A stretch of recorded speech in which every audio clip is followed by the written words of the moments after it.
Students,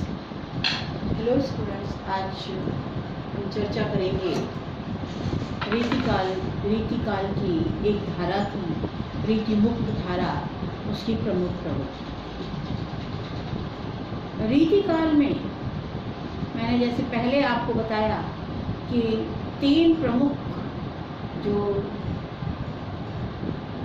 परंपराएं हैं वो चल रही थी। एक रीतिबद्ध परंपरा, एक जो आचार्यत्व की परंपरा थी, लक्षण ग्रंथ लिखने की परंपरा थी। दूसरी रीतिबद्ध परंपरा, रीति सिद्ध परंपरा, जिसमें लक्षण ग्रंथ तो नहीं लिखे गए परंतु लक्षण और उदाहरणों पर आधारित ग्रंथ जरूर लिखे। और तीसरी थी रीति मुक्त परंपरा। ये बिल्कुल अलग थी, जिसमें रीतिकाल से थोड़ा सा अलग हटकर कुछ प्रवृत्तियों का निष्पादन हुआ, जो इसे बंधी बंधाई पर पार्टी से थोड़ा सा अलग कर दिया। रीति मुक्त परंपरा में जो सबसे बड़ी विशेषता थी वो ये थी कि इसमें विशुद्ध प्रेम का, जो निश्चल प्रेम है, उसका वर्णन घनानंद जैसे कवियों के द्वारा उनकी खुद की अनुभव की हुई पीड़ा का वर्णन, वियोग बहुत ही मन स्पर्शी है। अन्य रीतिकालीन कवियों द्वारा हास्यास्पद नहीं है, और जितने भी रीति मुक्त कवि हैं उनके हृदय की जो अबाध अभिव्यक्ति है उसका ही परिणाम उनका ये श्रृंगार है, जो निश्चल प्रेम का वर्णन हुआ। तो इसकी कुछ विशेषताएं हैं जो मैं आपके साथ आपको समझा रही हूँ इस समय। पहली है स्वच्छंद संयमित प्रेम का वर्णन। इस धारा के जो कवियों का प्रेम के संबंध में दृष्टिकोण था वह अत्यंत व्यापक और उदार था। इन्होंने रीतिकालीन कवियों के रीतिबद्ध कवियों की बंधी बंधाई पर पार्टी के आधार पर प्रेम वर्णन नहीं किया, वो इन्हें अभीष्ट भी नहीं था। रीतिबद्ध कवियों का प्रेम चित्रण साहित्य शास्त्र की चर्चित बंधी बंधाई रूढ़ियों पर आधारित, परंतु इनका प्रेम वर्णन ऐसा नहीं। यदि कहा जाए कि रीति मुक्त कवियों के प्रेम के वर्णन में जो हृदय की स्वच्छंद प्रवृत्ति है वो दिखाई, निश्चल प्रेम दिखाई देता है और उन्मुक्त प्रेम दिखाई देता है, जो किसी परंपरा से, रूढ़िबद्धता से ग्रसित नहीं था। उनके हृदय की अबाध अनुभूति जो है वही उनकी कविताओं में प्रेम के रूप में वर्णित हुई। इसीलिए उनके काव्य में जो स्पंदन आ सका है, वो निश्चलता आ सकी है, वो इसी कारण है कि उनकी मार्मिक अनुभूति है। रीतिबद्ध कवियों का जो प्रेम है वो कहीं भी रसिकता की कोटि से आगे नहीं बढ़ता, परंतु रीतिमुक्त कवियों का प्रेम स्वच्छंद है, संयम से युक्त है, संयत है और उदात्त है। इन्होंने कहीं भी रीति के बंधे बंधाए सांचों में उसे ढालने का प्रयास नहीं किया। कहीं भी कृत्रिमता नहीं है, कहीं भी दुराव छिपाव नहीं है, कहीं भी काइयापन या बांकापन नहीं है। घनानंद ने तो कह भी दिया है, अति सूदो स्नेह को मार्ग है, जामे नैकु सयान बांक नहीं, तहाँ सांच चले तज आपन को, जटके कपटी ये निसात नहीं। मतलब कि केवल सच्चाई चलती है, अपने पराये का भेद नहीं होता, और अपने पराये का भेद छोड़कर एक ही अंक रहता है, मतलब द्वित्व का भाव उसमें नहीं रहता, वही प्रेम। जहाँ दुराव आ गया, जहाँ द्वित्व का भाव हो गया, ये मेरा है ये तेरा है, वहाँ प्रेम नहीं, केवल आकर्षण है, रसिकता और कुछ भी नहीं। निसंदेह कहीं कहीं बिहारी, मतीराम, सेनापति और देव के काव्य में प्रेम की उक्तियां मिल जाती हैं, पर वो संख्या में बहुत अधिक नहीं, क्योंकि रीति का मोह पग पग पर उनके प्रेम मार्ग में आकर अड़ गया है। और बिहारी आदि कवि प्रेम में स्वच्छंद उड़ान नहीं भर सकते। उन्होंने तो स्वामी सुखाए कविताओं को लिखना था, ना कि स्वांतः सुखाए। चमत्कार प्रदर्शन और कवि दंगलों की प्रतियोगिता में उनके प्रेम में भी भद्दापन आ गया है, परंतु रीति मुक्त कवियों का जो प्रेम है वो विकृतियों से मुक्त है। प्रेम के विशुद्ध रूप का चित्रण है जो हृदय का संयोग किए, उसमें बुद्धि की कतर वियोग नहीं। उनका प्रेम उनकी आत्मा की पुकार है। रीतिबद्ध कवियों में दूतियों, सखियों और प्रेमी प्रेमिकाओं के सखियों के द्वारा प्रेमी प्रेमिका के मिलन का आयोजन किया गया है, परंतु यहाँ अंतरंग और बहिरंग सखियों का कोई विधान नहीं।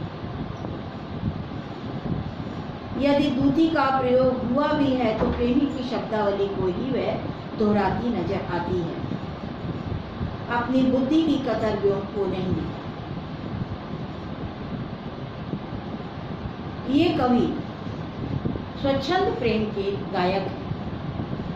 इनके काव्य में स्वतों के असूया, मान के विविध रूप, भावों, भाव भंगिमाओं, खंडिता की व्यंग्यपूर्ण उक्तियों आदि का चित्रण नहीं हुआ, या इनमें कहीं भी इस रीति का निर्वाह नहीं हुआ, ना ही परोक्ष।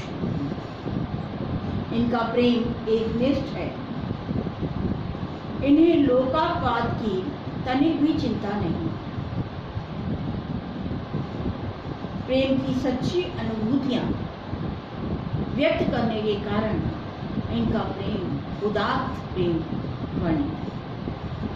तो जितने भी रीति मुक्त कवि हैं, चाहे वो घनानंद हो, चाहे आलम हो, चाहे गोदा हो, चाहे ठाकुर हो, उनके काव्य में प्रेम की निश्चल अभिव्यक्ति प्राप्त होती है। उसमें कहीं भी मानसिकता नहीं है, कहीं भी जो दैहिक सौंदर्य का वर्णन तो है, पर उसमें कहीं भी वो भावना दिखाई नहीं देती जो स्वामी सुखाए की भावना। उनके हृदय की जो अपनी अनुभूति है उसको ही व्यक्त किया गया। घनानंद के विषय में तो ये कहा भी गया है कि घनानंद प्रेम की पीर के कवि। उनके विषय में एक उन्हीं के समय के कवि हुए हैं, उन्होंने लिखा है,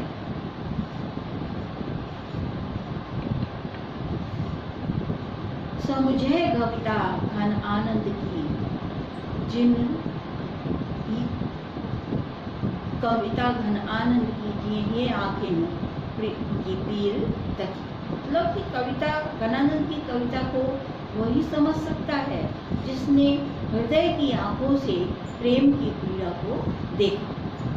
तो घनानंद इस युग के प्रमुख कवि हैं और बाकी कवियों के काव्य में भी इसी प्रकार के प्रेम का चित्रण है। दूसरा पॉइंट अगर हमने इसकी विशेषता, श्रृंगार का संयोग और योग पक्ष का वर्णन।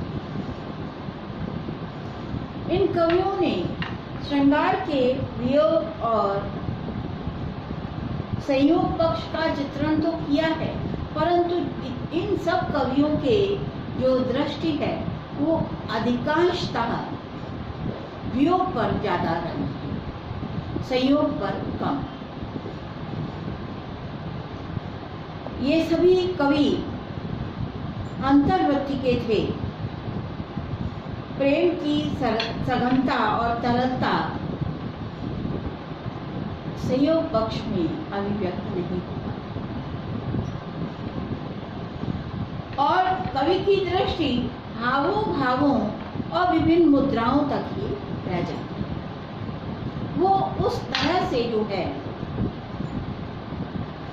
अंतःस्थल तक, जो प्रेम की अतल गहराइयों तक बैठने का आतुर रहता है, वियोग की अमिट प्यास उसे भाव पेशल हृदय को सदा द्रवित, अतः उसमें क्रियाशीलता बनी रहती। विरह की अनुभूति का स्वरूप जितना तीव्र होगा उतना मिलन पक्ष में, और इन सभी रीति मुक्त कवियों का विरह विषयक धारणा अत्यंत विलक्षण है। यहाँ तक कि संयोग में भी वो वियोग का अनुभव करते हैं। घनानंद ने लिखा है कि ये कैसो संयोग न जानी परे जो वियोग न क्यों बिछोहत है, कि अर्थात ये संयोग कैसा है जो जान नहीं पड़ता, क्योंकि वियोग इसमें भी नहीं छोड़ता। एक भावना बनी रहती है कि संयोग तो थोड़े दिन के लिए है, पर इस संयोग के बाद, इस मिलन के बाद फिर वियोग की घड़ी आने वाली है। वियोग में तो एक आशा बनी रहती है कि उसका प्रेमी आएगा, मिलेगा, पर जो संयोग की स्थिति में वो आशा भी आगे के लिए समाप्त हो जाती है और पुनः वियोग का आभास होने लगता है। तो यही इन कवियों की विशेषता है। वस्तुतः इन कवियों की प्रेम की जो तृषा है वो हमेशा बढ़ी रहती है, और चाहे वो मिलन यामिनी हो या विरह की अमावस्या हो, उसमें प्रेम की तृषा वैसी ही बनी रहती है जैसे जो है, चाहे मिलन की मधुयामिनी हो तो भी प्रेम की तृष्णा वो ही बनी रहती है। इसीलिए घनानंद प्रेम की प्रिय के कवि कहे गए। इनकी प्रेम की पीर आचार्य विश्वनाथ कहते हैं कि सूफियों से आई। सूफी शैली में ये वेदना, ये प्रेम की पीर दिखाई देती है। सूफियों का रहस्य दर्शन इत्यादि भी इनमें नहीं है। स्वच्छंद कवि में सूफियों के संपर्क और प्रभाव के कारण कहीं कहीं रहस्य की झलक मिलती है, पर इनका प्रेम जो है वो सूफियों से कहीं ना कहीं किसी न किसी रूप में प्रभावित है। बोधा का इश्क नामा घनानंद की इश्क लता में फारसी पद्धति के इश्क का वर्णन किया गया है। इन कवियों में प्रेम की अनन्यता है, और ये सारे के सारे कवि, रीति मुक्त धारा के सभी कवि प्रेम के उपासक हैं और ये मानते हैं कि प्रेम के बिना जगत निस्सार है। इन्होंने कृष्ण के सगुण सलोने रूप को अपना विषय बनाया है। राधा और कृष्ण के संयोग पक्ष का वर्णन भी बड़ा मधुर एवं उसकी मार्मिक झांकियां प्रस्तुत की हैं। रीतिबद्ध कवियों के समान इनमें कहीं भी असंस्कृत और अपरिष्कृत मिलन की चित्र नहीं। इनका प्रेम वासना से पंकिल न होकर उदात्त है, पवित्र है। न तो इनके प्रेम में कहीं छिपाव है, न दुराव है, न ही कोई चमत्कार प्रदर्शन। संक्षेप में कहा जा सकता है कि इनका प्रेम बहिर्मुखी न होकर अंतर्मुखी। उसमें हृदय की सूक्ष्म और मार्मिक अनुभूतियां हैं, सौंदर्य की महीन से महीन बारीकियां हैं और ये प्रेम हृदय और सौंदर्य के सच्चे पाठ की कविता। घनानंद के विषय में तो कहा जाता है कि घनानंद मोहम्मद शाह रंगीले के दरबार की एक वेश्या सुजान नामक वेश्या से प्रेम करते थे और सुजान के द्वारा प्रेम में असफल होने पर ये वृंदावन मथुरा चले आए और इन्होंने ब्रज आकर कृष्ण भक्ति के रूप में वो प्रेम परिणित हो गया कृष्ण प्रेम में, और वही जो है सुजान के प्रेम को ही, तो इनका जो पीड़ा थी, इनकी जो प्रेम की अनुभूति थी, वो स्वयं की भोगी हुई थी, इसीलिए उसमें सत्यता है, सरलता है और मार्मिकता है, एक निष्ठता है, एक तरफा प्रेम, इसीलिए उसमें अधिक पीड़ा है, वेदना, भक्ति का स्वरूप। इस काल के कवियों ने कृष्ण की लीलाओं का उन्मुक्त गान किया, किंतु इतने पर भी कृष्ण भक्त सूरदास आदि की कोटि में उन्हें नहीं रखा।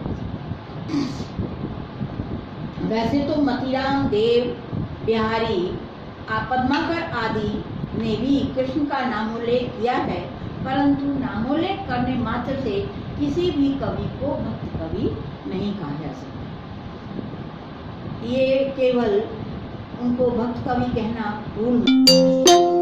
इसी प्रकार से रीतिकाल की इस धारा के किसी भी कवि को, श्रृंगारी कवि को भक्त कवि कहना अनुचित है। रहीम, रसखान, आलम, शेख, घनानंद शुद्ध रूप से भक्त कवि नहीं कहे जा सकते। उनका प्रमुख उद्देश्य श्रृंगार वर्णन था। आचार्य विश्वनाथ प्रसाद जी ने इन कवियों के संबंध में लिखा है कि इन कवियों के 3 खंड। प्रथम खंड में इनकी रुचि रीतिबद्ध रचना की ओर दिखाई देती है, जिसमें ऐसी रचनाएं हैं जो इन्होंने काव्य के क्षेत्र में अपनी वाणी की परख की। दूसरे खंड में रीतिबद्ध रचना का परित्याग करके इन्होंने स्वच्छंद प्रेम का निरूपण किया। और तीसरे खंड में इनकी रचनाएं भक्ति परक हो गई हैं और आगे चलकर रखते हैं कि भक्त कहे बिना संतोष ना मिले तो इनमें उन्मुक्त भक्त कवि कहा जा सकता है। मेरे विचार से सभी रीति मुक्त श्रृंगारिक कवियों को उन्मुक्त भक्त कवि नहीं कहा जा सकता। रसखान और घनानंद उक्त कोटि में रखे जा सकते हैं, परंतु इनमें संकीर्णता और सांप्रदायिकता की भावना नहीं।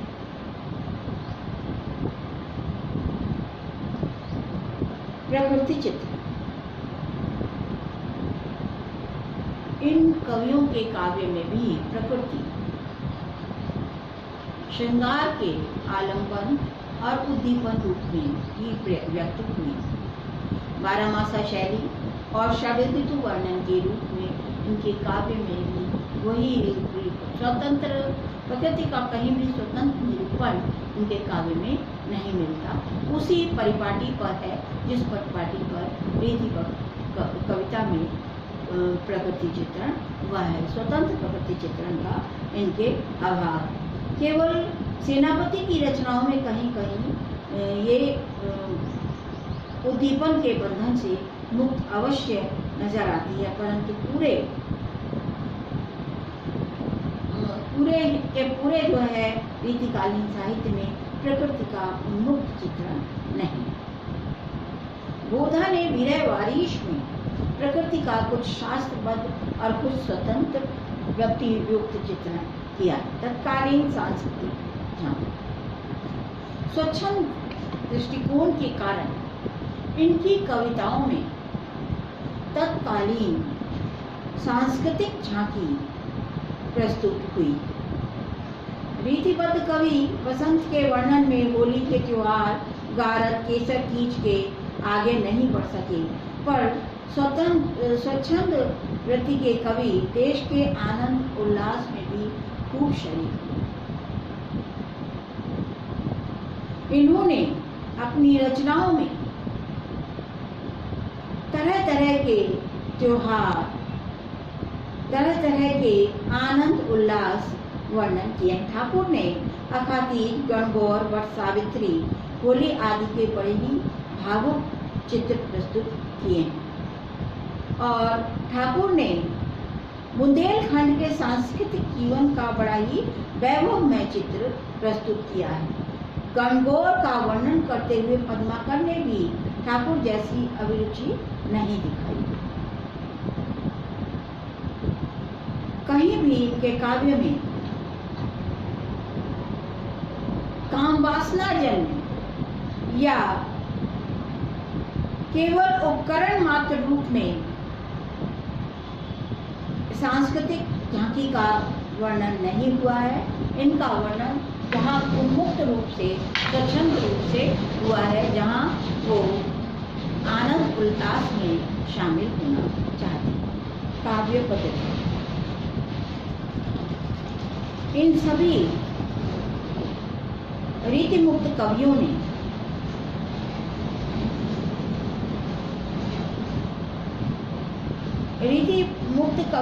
सभी ने मुख्य रूप से उर्दू फारसी की काव्य रचना से होड़ लेनी थी, इसीलिए उन्होंने दोहा, सोरठा, छप्पे, कवित्त, सवैया जैसे छंदों को चुना और सभी की जो रचनाएं हैं वो मुक्तक रूप में रचना, स्वच्छंद काव्य धारा है। कहीं भी हमें प्रबंध काव्यमयी रचना नहीं मिलती।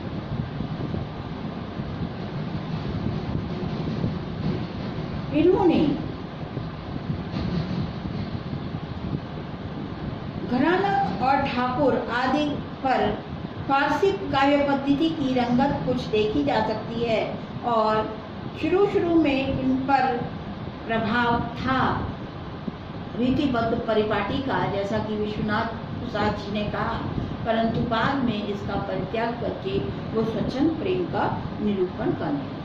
मुक्तक शैली अधिकतर इन कवियों ने, मैंने अभी जिक्र किया आपको कि दोहा, छप्पे, कुंडलिया, सवैया आदि कवित आदि छंदों को इन्होंने अपनाया और इनके अनुकूल भी वही पढ़ती थी, क्योंकि ये भी सभी दरबारी कवि थे, तो इनके अनुकूल भी वही पद्धति पढ़ती थी। कहीं भी इसमें उत्कर रूप से रचनाएं होते रहीं।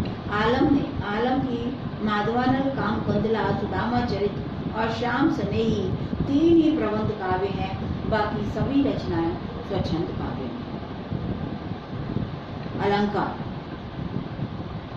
इन कवियों के काव्य में भी अलंकारिकता पर्याप्त मात्रा में मिल जाती है, पर इनमें और रीतिबद्ध कवियों में अंतर एक है कि इनकी कविताओं में जो अलंकार प्रयुक्त हुए हैं वो स्वाभाविक रूप से आए।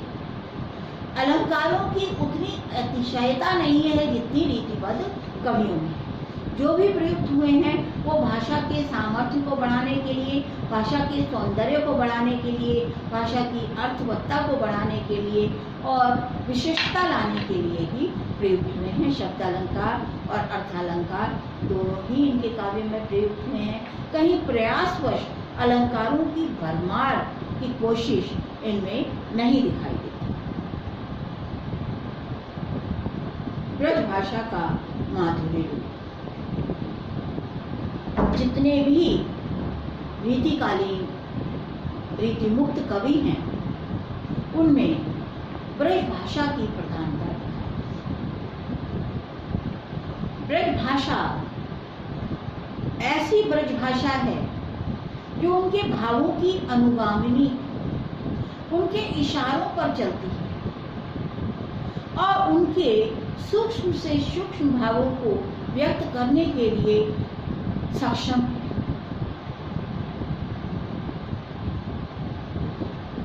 इन कवियों के द्वारा, खासकर घनानंद के द्वारा प्रयुक्त परिभाषा में बड़ा ही माधुर्य बढ़ा है,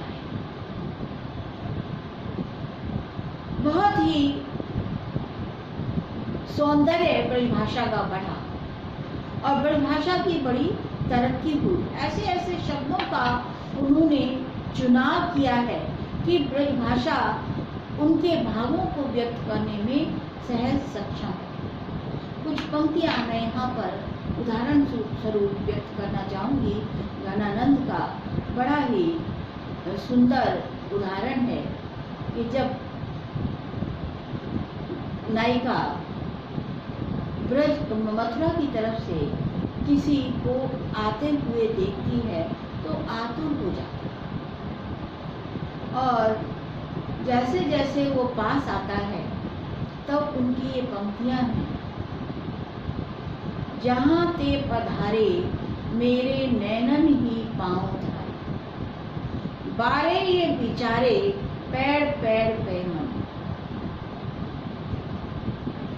आतुर ना होजिए हा हा फेंटा छोड़ी बैठिए, मोही बा विसासी को पतो पूछनो घने। आतुर हो जाती है। तो उनके जो भाषा है ब्रज भाषा, उन्होंने साधारण ब्रज भाषा में भी इतना लालित्य और इतना माधुर्य भरा है कि भाषा उनके भावों की अनुगामी बन गई। उनकी एक एक हृदय की अभिव्यक्ति जो है उनकी भाषा पे जो है भाषा से व्यक्त होती है। बड़ी ही मुहावरेदार भाषा है, बड़ी लचीली भाषा है, मार्मिकता को व्यक्त करने वाली भाषा है और जिस भाषा की उनके भावों को व्यक्त करने के लिए आवश्यकता थी वो भाषा ब्रजभाषा के रूप में बन पाई है। ये कुछ विशेषताएं हैं जो इस काल की जो रीतिमुक्त कविता है उसको रीतिबद्ध कविता से कुछ अलग करती हैं, कुछ अलग संवेदनाएं हैं उसकी, और बाद में हम एक एक कवि की चर्चा जो है बाद में करेंगे। पहले जो है आपको ये समझा, 2-3 कैटेगरी हैं कवियों की, रीतिबद्ध, रीति सिद्ध और रीतिमुक्त, और आगे जो है लेक्चर में इन सभी कवियों का हम विस्तार से चर्चा करेंगे एक एक की। तो जो है पहले ये प्रवृत्तियाँ हमारी हो गई और कुछ प्रवृत्तियाँ ऐसी भी हैं रीतिकालीन कविता से जो इतर प्रवृत्तियाँ थी, जैसे भक्ति काव्य लिखने की प्रवृत्ति, वीर रसात्मक काव्य लिखने की प्रवृत्ति या गद्य लिखने की प्रवृत्ति, बहुत सी प्रवृत्तियाँ ऐसी थी। तो थैंक यू स्टूडेंट्स। कल मैं रीतिकाल की रीतिमुक्त कविता के प्रमुख कवियों की चर्चा करूँगी।